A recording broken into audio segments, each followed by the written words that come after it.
Dahil sa kanyang tiyaga at pagsisikap, nakilala din si Don Bustamante bilang isang matagumpay na urban farmer sa online world. Nabanggit mo kanina, pinipicturan mo, dinodocument mo yung mga seeds mo hanggang sa papalaki na siya. Ito, nagbunga naman yung mga pag-document mo kasi ito, nakikita ko, ikaw ay merong, ano ba to, sir? Silver ba to? Opo yan, silver button po yan. Kapag content creator ka po sa YouTube, kapag na-reach mo na po yung 100,000 subscribers, bibigyan ka po ni YouTube ng ganyan, ng plaque na silver. Ang susunod po dyan, yung gold. Kaya lang medyo mahirap nang maabot yun kasi 1 million subscriber na po ang kailangan niya. Ngayon po, ilan po ang subscribers? Ngayon po ay nasa 350k subscriber pa lang. Pero Madadagdagan pa. opo. Pero ang pinaka-importante naman kasi diyan, kung ilan yung nanunood at natututo doon sa mga ipinapakita mo sa videos. Actually, yung ano kasi, yung subscribers, sila lang yung pag naka-subscribe sa yung isang audience, automatic kasi kapag nag-upload ka, na ano siya na nano-notify. Pero kumbaga, mas importante pa rin para sa amin kung ilan yung views. Kasi unang-una siyempre, doon bumabatay yung revenue mo. Hindi sa subscriber, kundi doon sa views. Pangalawa, kung nakita mo na marami yung views, matutuwa ka eh. Kasi ibig sabihin, maraming individual yung nakapanood ng ginawa mong video. Yung pinaghirapan mong i-edit, yung pinaghirapan mong kuhaan ng video. Kapag na-upload mo na yon, tuwang-tuwa na po ako kapag mayroong 100 na views. Ibig sabihin, mayroong 100 tao na interesado at nakita kung ano yung gusto kong ipakita. Opo. Paano kayo nagkaroon ng idea na, ay, YouTube ko to? Wala po akong balak. Kasi po, nag-start ako mag-share ng mga information. Kasi naniniwala ako, sharing is enriching eh. So kung ano man yung mga natututunan mo, i-share mo sa kapwa.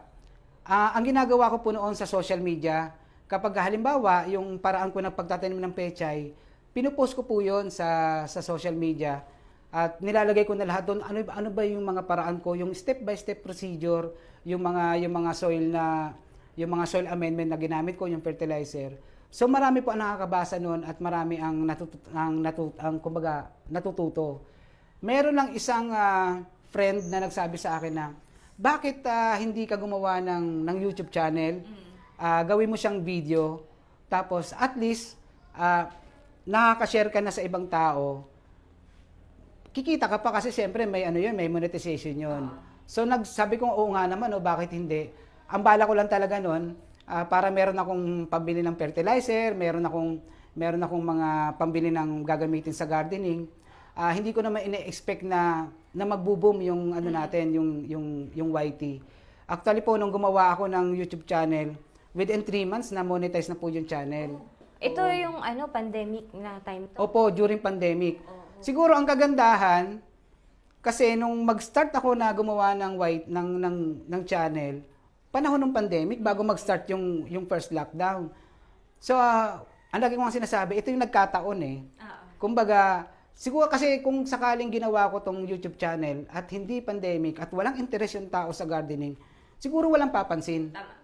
Nagkataon lang talaga na nag-boom ngayon yung nagsulputan yung mga plantitas. Nagsulputan po nung panahon ng pandemic. At yun din po yung time na gumawa ako ng YouTube channel. Tapos nagkaroon pa ng lockdown. Halos lahat ng tao walang trabaho, nasa bahay lang nanonood sa YouTube. So pinagsama-sama na po yung mga pagkakataon kaya naisip ko na naging successful po yung channel natin. Oo. Saka nung time din na yun talaga yung mga tao, una nagsimula sa ornamental di ba? Hanggang na-realize nila, ay wala palang pagkain. Bakit meron akong dito, meron akong paso, bakit lalagay ko pa yung gumamela, ba't ko pa ilalagay yung mga mamahalin na ornamental, pwede naman pala ako maglagay dito ng talong. Opo, tama, correct. Kasi po nung panahon ng pandemic, tama po kayo doon, usong-uso yung mga ornamental, no? Sabi nga ng mga kaibigan kong seller, naging triple yung benta nila, binibili pa rin ng tao. Halimbawa, yung mga halagang 100 pesos na mga ornamental, nung panahon ng pandemic, binibenta nila ng 500, pero nabebenta, nauubos kasi masyadong mataas yung interest ng tao nung panahon ng pandemic. Andiyan na rin kasi yung gusto nila maglibang. nai-stress sila, yung pagtatanim isang magandang way yung para para mawala yung stress mo, ma-distress ka. Tapos nauso po yung mga barter na tinatawag. Dahil nga sa social media, may mga nagpo-post na, yung tanim kong kangkong ipinalit ko ng tinapa. Kasi yung kapitbahay namin, maraming tinapa, marami akong kangkong, so nagpalitan kami. Yun sa'yo. Yan nangyari sa'yo. Opo. Marami pong nagpo-post noon sa social media. So may mga tao na naiisip na, okay, so meron akong ornamental, pero kailangan meron akong magtatanim na ako ng gulay kasi pandemic mas kapaki-pakinabang. Kahit po dito sa bahay, meron akong mga kapitbahay na may itlog na maalat sila. So dahil nga sa walang trabaho, gusto nila yung barter na lang. So may pumupunta dito, kuya, doon. Palitan ko na lang yung sitaw mo ng itlog na maalat. Opo. So nagkaroon ng parang pagtutulungan ng mga tao dahil sa gardening at saka siyempre yung sitwasyon natin noon. Opo. Sir, paano binago ng agriculture ang buhay ni Don Bustamante? Ay, naku po, kung sa pagbabago, napakalaki. Kasi ako po ang profession ko po talaga ay isang photographer sa isang malaking universidad sa Maynila. So alam niyo naman po, kapag ikaw ay empleyado, meron ang mga superior, tapos alam niyo naman yung sitwasyon natin, pagka umaalis ako ng bahay, pupunta pa ako ng trabaho, para kang bumiyahe ng probinsya, naabot ng 3 oras sa traffic pa lang. Plus yung pagod, tapos umaalis ako ng bahay, tulog yung mga bata. Pag uwi ko, tulog na naman yung mga bata. So nawawala yung quality ng as a father, as a family. So nung na-engage pa ako sa agrikultura, sa gardening, dumating yung napakaraming oportunidad. Unang-una, dahil nga po kumbaga, na-monetize na po yung channel ko. So, meron na po akong source of income. Plus, nagkaroon na po ako ng tindahan. Nag-decide ako na wag nang bumalik sa dati kong trabaho at mag-focus na lang ako sa agrikultura, sa gardening. Kasi, sa totoo lang, napakalaki ng potential sa agrikultura. So, ang kailangan lang natin, intindihin natin ano ba yung i-offer sa iyo ng agriculture. Hindi yung kung ano yung i-offer mo. Kasi napakalawak po ng agriculture. Lalo na ngayon, ang daming mga umaasenso dahil sa hydroponic, dahil sa aquaponic. Yung hydroponic, part pa din po yan ng agriculture. Marami pa akong kakilala na nabago yung buhay dahil sa pagtatanim. Sa akin naman, unang-una, hindi ako masyadong pagod. Kasi sarili ko yung oras, wala akong mga superior. So, saka hindi ko kailangang bumiyahe. Most of the time, andito lang ako sa bahay. At siyempre kasama ko yung family ko, yung mga anak ko. Meron kaming maraming bonding moment. Saka sa pagkain nyo, di kayo namumblema. Yes, ma'am. Isa po yun sa pinaka-importante. Dahil ako ay nagtatanim, almost 10 years na nagtatanim ako ng sarili kong pagkain. 10 years na rin na halos hindi ako bumili ng gulay sa palengke. At dahil nga sa yung mga gulay na itinatanim ko, pinalalaki ko sila into organic way. So mas healthy ito kumpara doon sa mga gulay na ginamitan ng mga synthetic na fertilizer o kaya naman yung mga pesticide. Magbe-benefits po nito yung kalusugan siyempre ng family. Lalo na sa akin, kailangan kong i-maintain yung health kasi gaya na sinabi ko, meron akong type 2 diabetes. So napaka-importante na yung kinakain kong gulay, mas fresh.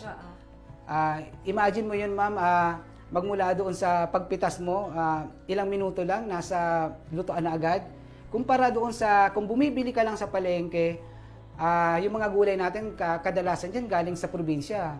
So, ilang oras yun bago makarating dito sa Metro Manila. So, may mga pag-aaral na kapag maraming oras na napitas yung gulay, pagdating mo doon pag nabili mo na, kaunting-kaunti na lang yung sustansya na makukuha mo. Unlike kung very fresh, kakapitas mo pa lang, nasa hapagkainan na agad. Yung mga benefits ng gulay, makukuha mo talaga. Okay? Magtatanim ka, saka na muna yung business side. Magtanim ka para meron kang makonsume para sa sarili mo, para sa family mo. Sila yung unang dapat mag-benefits ng ginagawa mo. Yung kalusugan nila, mas maganda kung ikaw yung magpo-produce. Tapos meron po tayong rules sa gardening. Magtanim ka for personal consumption. Yung sobra, ibenta mo. Hindi sinabing ipamigay. Kasi kailangan maging sustainable yung ng panggastos. Opo, tama. So ang suggestion ko lang kapag ka container gardening, gumamit ka ng mga bagay, yung mga tinatawag na upcycled, yung mga recycled. Kasi magtatanim ka ba, magtatanim ka na, makakabawas ka pa sa basura sa ating paligid. Kung mapapasin nyo dito sa aking garden, gumagamit lang ako ng mga PET bottle, yung mga pinaglagyan ng alcohol, yung mga pinaglagyan ng biscuit. Kasi imbis na ito napupunta sa basurahan, magagamit mo pa siya na pwede mo siyang pagtaniman. Alam niyo may mga pag-aaral po sa buong mundo na yung mga PET bottle, yung mga pinaglagyan ng soft drinks, 20% ng ginagamit po ng tao hindi napupunta sa mga junk shop, hindi nakokolek. So yung 20% na yun, ito yung mga nagkaklag sa kanal, ito yung mga napupunta sa ilog. So malaking tulong, malaking kabawasan kung ito na rin yung gagamitin mo para at least hindi ka nagagamit ng paso, kasi kapag tumangkili ka ng paso, panibagong timpla, ano na naman ang paggawa na naman ng plastic. Saka syempre, kailangan ilagay sa puso.